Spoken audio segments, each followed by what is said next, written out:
Salve, salve, gente boa! Eu sou o professor Euclides, essa é a Escola Teófilos. Bem-vindos ao nosso canal, bem-vindos a mais um Catequese Ponto a Ponto. O ponto de hoje é o ponto 84. O depósito da fé que é confiado à Igreja a ser preservado e transmitido.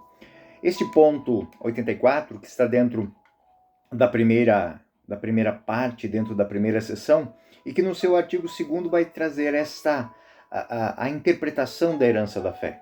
Entender como a fé deve ser guardada, deve ser interpretada e deve ser transmitida. Então, o ponto 84 diz nestas palavras: o depósito da fé, depositum fidei, contido na tradição da Sagrada Escritura, foi confiado aos apóstolos e ao conjunto da Igreja. Apoiando-se nele, todo o povo santo persevera unido aos seus pastores, na doutrina dos apóstolos e na comunhão da fração do pão e na oração, de tal modo que na conservação, atuação e profissão de fé transmitida haja uma especial concordância dos pastores e fiéis. Então, este ponto aqui, ele que tem duas notas anexas, que é a nota 99 e a nota 50.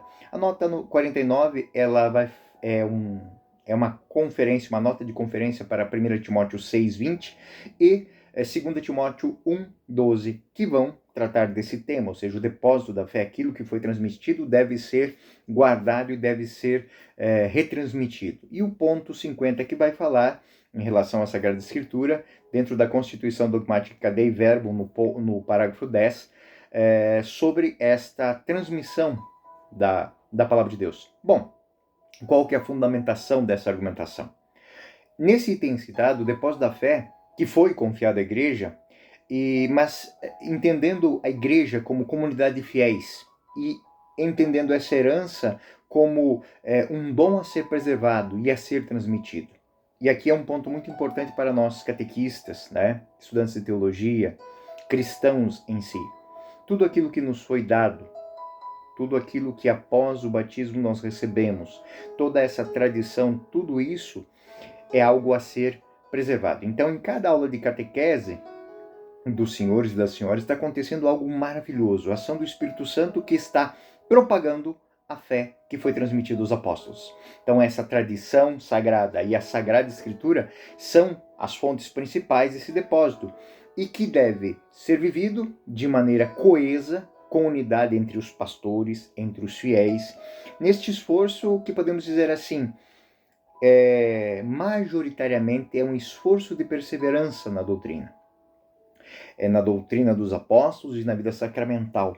Então, quando o sacerdote, diante da comunidade, celebra a Eucaristia, quando os batizados são celebrados diante da comunidade, quando o matrimônio acontece, quando uma sagração, ordenação ocorrem, nada mais está acontecendo do que essa transmissão, essa perpetuação, essa preservação da tradição sagrada e da Sagrada Escritura, que são os nossos fundamentos.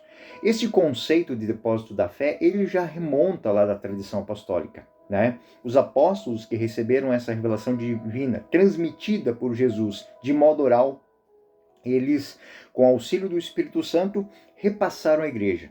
Então, citando, percorrendo aquela citação que nos foi proposta, 1 Timóteo, São Paulo, ele instrui Timóteo sobre a necessidade de guardar essa fé, que é entendida como totalidade da revelação divina transmitida nas Escrituras e na tradição viva da Igreja. O Concílio de Trento, em 1545 a 1563, ele perpassa esse pensamento, né? Reafirma essa tradição, né? Então, essa vida da Igreja, esse trabalho que a Igreja faz, né? Toda essa caminhada de fé da Igreja, ela nada mais é do que o compromisso que nós temos com a transmissão da fé. Esse ensino, ele é igualmente confirmado no Concílio Vaticano II, na Constituição Dogmática Dei Verbum, mas de uma maneira comunitária, é confiada a todos os membros da Igreja. Isso é muito importante. Isso é algo que nós temos que propagar. Quando você está numa sala de catequese, transmitindo a catequese a seus catequizandos, quando o sacerdote está fazendo a catequese a todos os fiéis, numa celebração da palavra, o ministro da Eucaristia, o ministro da palavra, um diácono fazendo uma celebração de bênção, nós estamos transmitindo aquilo que é nosso. E no momento em que eu estou te passando algo valioso, nós temos que guardar e saber transmitir. O que de graça recebemos, de graça transmitimos. E essa é a verdadeira interpretação dessa preservação da fé. A fé não se preserva em livros, no catecismo, em manuais, não. A fé se preserva na mente, no coração e na vida das pessoas. Essa é a grande lógica. É algo que nós temos que zelar por isso. E transmitir isso às pessoas, principalmente os nossos catequizandos, não importa a idade deles, se crianças, adolescentes, adultos ou anciãos. Nós somos o povo santo. Nós somos um povo santo que, unido a seus pastores, deve transmitir essa herança da fé. Não é obrigação do padre, do bispo, do papa, dos cardeais, não. É dom confiado a todo fiel batizado. A igreja é composta de pastores, sim, ela tem aqueles que têm autoridade para ensinar e para guiar. Mas nós, fiéis, como membros do corpo de Cristo, nós participamos dessa vida eclesial. O texto que é citado em Atos capítulo 2 descreve que a comunidade primitiva, com a unida doutrina dos apóstolos, era unida na fração do pão na oração. Fração do pão e oração. Esses são os elementos essenciais para a preservação da vivência da fé. O Papa Bento XVI, na encíclica Deus Caritas Est, 2005, ele vai destacar essa palavra, testemunha da fé.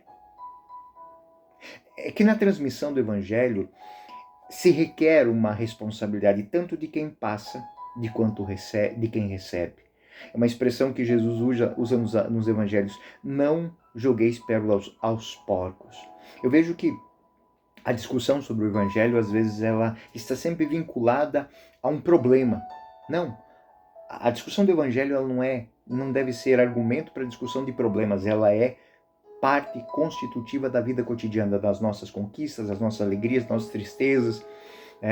Ele é uma luz que permeia desde o momento em que eu saio de casa, dou um bom dia para o meu vizinho, para minha vizinha, vou fazer uma visita, vou na quitanda comprar um negócio, vou lá no mercado, no banco, estou no meu local de trabalho. O Evangelho, ele se torna carne na nossa vida cotidiana. Então, por isso, a igreja se torna guardiã da verdade revelada. Então, eu sou feliz, eu sou honesto, bom, eu vivo os valores cristãos, eu confio na misericórdia, no perdão, no amor, na partilha. Isso não pode ser apenas algo para ser guardado num livro, que eu busco quando eu quero argumentar para dizer, eu sou cristão, eu sou católico. O catecismo não serve como carteirinha, como atestado. Não, o catecismo ele é uma compreensão daquilo que nós devemos ver. E a catequese é um convite a tudo aquilo que eu escuto, das historinhas, das reflexões, dos argumentos teológicos pesados, dos dogmas, dos mistérios. Isso tudo, a igreja é depositária. Essa é a revelação divina, que implica nessa responsabilidade de não apenas conservar, interpretar, aplicar, viver, atualizar a todas as circunstâncias da vida, em todos os momentos. O catecismo da Igreja Católica, e isso a gente trabalha nesse ponto 84, a Igreja é convidada por esse ponto a, em toda a sua totalidade, estar comprometida com a transmissão fiel do Evangelho e com a continuidade das verdades reveladas e dessa tradição. Então, conhecer o que é a Eucaristia, o que é o batismo, o que é a crisma, o que são os valores cristãos. Porque existem regras dentro do direito canônico, dentro das normativas. Porque a igreja escreve constituições dogmáticas, cartas apostólicas. Por que tudo isso? Assegurar que a igreja seja transmitida, que na igreja seja transmitida de maneira integral e de forma autêntica, sem distorções, tudo aquilo que Cristo nos disse, que o Espírito inspirou e que os apóstolos viveram e guardaram com a sua vida.